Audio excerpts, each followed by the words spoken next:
Assalamualaikum warahmatullahi wabarakatuh. Kami dari kelompok 4 ingin menyampaikan kepada teman-teman sekalian apa itu jenis-jenis patologi dan contoh kasus dalam etika. Sebelumnya kami ingin memperkenalkan diri. Nama saya Muda Sedang Samudra Pasai. Nama saya Muhammad Aulia Fahmi. Saya Aulia. Baik, berikut penjelasan yang kami paparkan. Pada video kali ini kami akan membahas tentang patologi dalam etika, khususnya dalam kehidupan birokrasi dan pelayanan publik. Dalam kehidupan sehari-hari, khususnya dalam dunia birokrasi dan pelayanan publik, kita sering mendengar istilah patologi etika.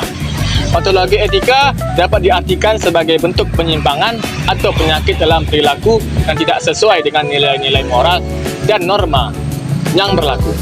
Dalam dunia kerja, terutama di sektor publik, perilaku ini bisa berdampak besar terhadap kepercayaan masyarakat. Jika etika tidak dijalankan dengan baik, maka akan muncul berbagai masalah seperti ketidakadilan, penyalahgunaan kekuasaan, hingga kerugian bagi masyarakat. Oleh karena itu, penting bagi kita untuk memahami apa saja bentuk patologi dalam etika agar kita bisa menghindarinya. Baik, kita masuk ke beberapa jenis patologi dalam etika. Salah satu bentuk patologi yang paling sering terjadi adalah korupsi. Korupsi merupakan tindakan penyalahgunaan jabatan untuk keuntungan pribadi.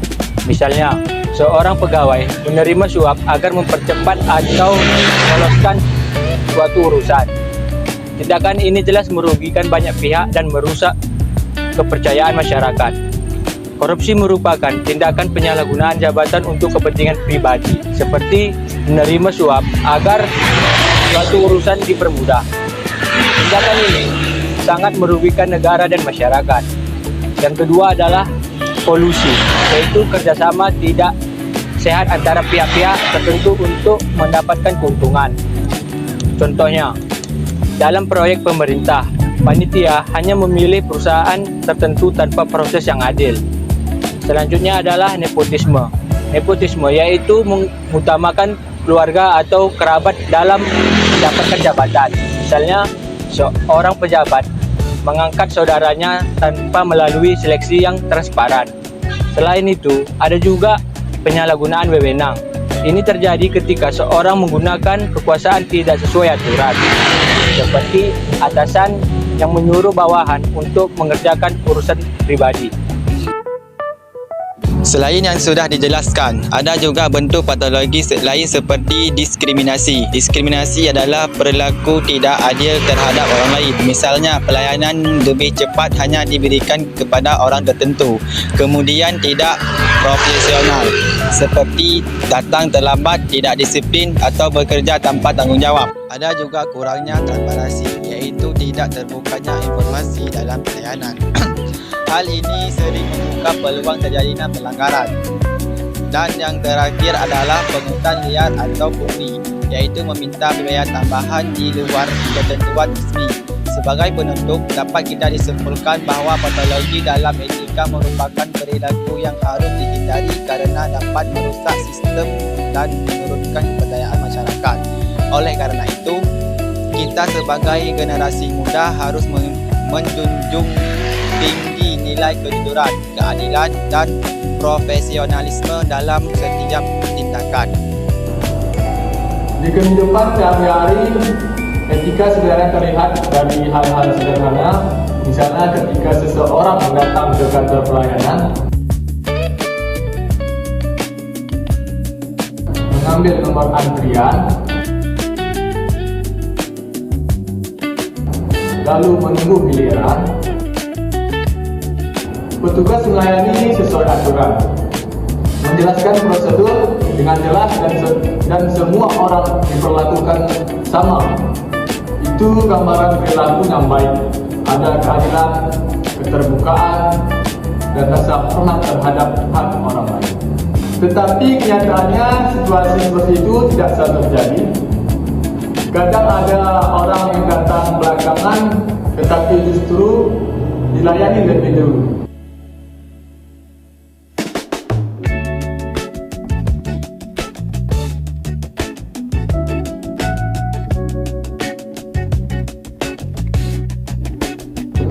Karena kenal dengan petugas, orang-orang lain yang sudah antri lebih lama hanya bisa melihat dan merasa dirugikan. Inilah gambaran sederhana dari diskriminasi dan nepotisme.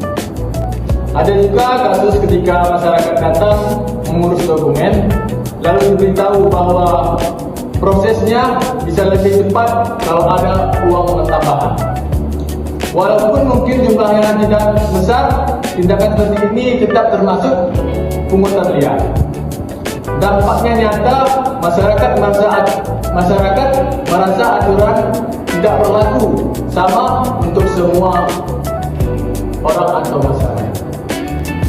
Contoh lain yang sering ditemui adalah petugas yang datang terlambat, bekerja sambil bermain ponsel, atau menjawab pertanyaan masyarakat dengan asal-asalan. Ini mungkin terlihat sepele, tetapi sebenarnya termasuk perilaku tidak profesional. Akibatnya pelayanan menjadi lambat, masyarakat kecewa, dan kepercayaan terhadap lembaga ikut menurun. Di sisi lain, ada juga gambaran yang baik. Misalnya, petugas tetap melayani dengan sopan walaupun sedang ramai.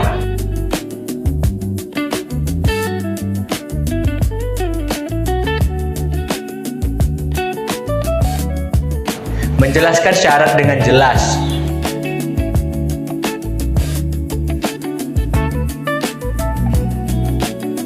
Dan menolak pemberian apapun di luar biaya resmi.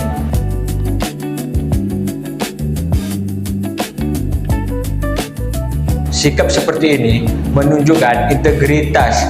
Mungkin tidak selalu terlihat besar, tetapi justru hal seperti ini yang membuat masyarakat merasa dihargai.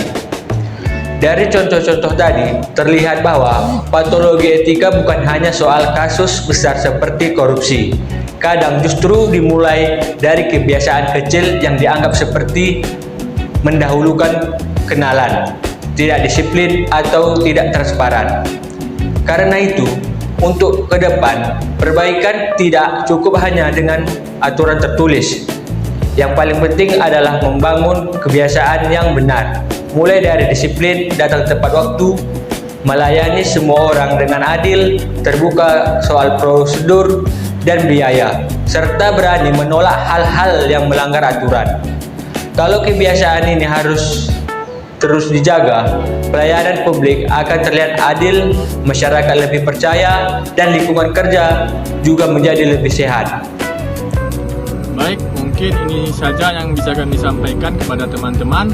Terima kasih telah menyimak. Semoga video ini bermanfaat. Jika ada yang kurang, kami mohon maaf. Wabillahi taufiq wal hidayah. Wassalamualaikum warahmatullahi wabarakatuh.